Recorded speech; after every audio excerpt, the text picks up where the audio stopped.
Hi there, this is Jeff, and I'm going to walk you through how to get the artwork ready for the 36-inch wide Econo roll banner stand. And to start off with, what I'm going to do is I'm actually going to drag the template into Photoshop. And I want to check a couple things first as we open up the template here. I want to make sure that the resolution is set to 125 dpi. And to do that, go to Image at the top here and Image Size, and just make sure that the resolution is set to 125 dpi. This is correct because it's already at 100% size, and that's how everything gets printed out for large format.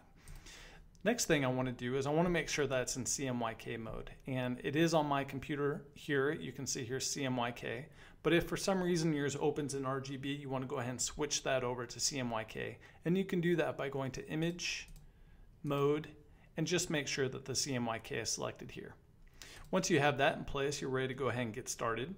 And the first thing to point out is that you want to make sure to keep your template as its own separate layer on the right hand side here. And so as you begin adding everything in, your logos and your pictures, just keep the template as its own layer, because in the end what you're going to do is you're either going to hide it or you're going to just altogether delete it and just be left with your artwork. So to go ahead and get started, what you can do is you can go to File and Place, and you can begin adding in all your design elements like your logos, all of your pictures, and everything else on there, and you can design literally right on top of this template. That way you know that everything is going to be positioned correctly, the proportions are going to be right, and the sizing is going to be correct. You can also account for certain things like the 6 inches of bleed here on the bottom. Go ahead and extend your background all the way into the bleed space here, but obviously you want to keep anything important like text, web addresses, logos, anything like that well within this blue area here. And that's because this is going to be an area that will get printed out. However, it won't be seen because this is what's used to install it into the actual stand hardware.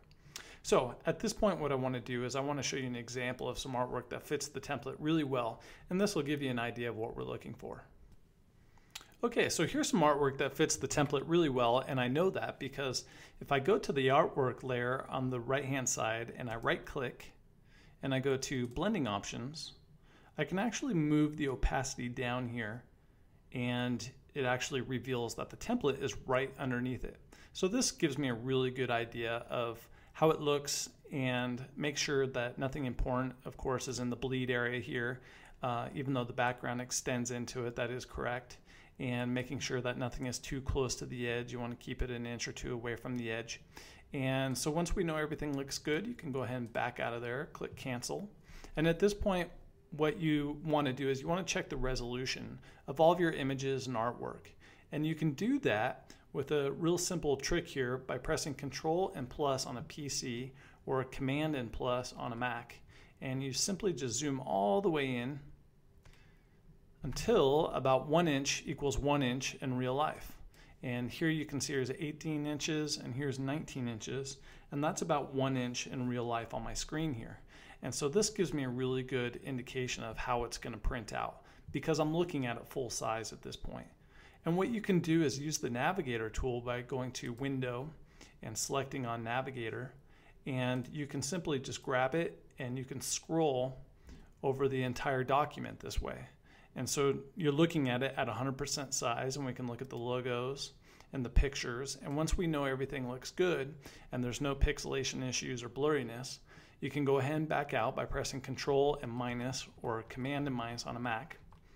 And at this point, once you've checked the resolution and everything looks good, you're ready to go ahead and save a copy of your working layered file.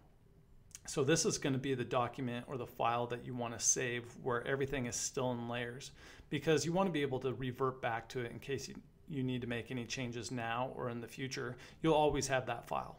So once you've done that, now you're ready to go ahead and delete the template layer. You can hide it, or I simply just drag it into the trash can and delete it altogether. And that way I'm just left with my artwork. And at this point, we have one final step, which is to go ahead and flatten it, which is the nice thing about using Photoshop, is you can go to Layer and click Flatten. And what that's going to do is it's going to compress all those layers together so that you're just left with one final document. This is going to be the full-size print-ready file, and it's also going to make it more manageable to upload as well. It won't be as big of a file. It's also going to lock everything in place. So if you use any fonts or any special objects on your machine that maybe I don't have on my machine, it's just going to lock everything in place, and we don't have that problem anymore. So at this point, what you want to do is you want to go ahead and save the artwork file as a PDF, and you can do that by going to File and Save As, and you want to go ahead and save it as a high quality PDF. That's going to be the preferred file type, and that's going to have the best print output. So hopefully this video helps and gives you a really good idea of what we're looking for. And if you have any questions, obviously feel free to ask, and you can click the link below. Thanks.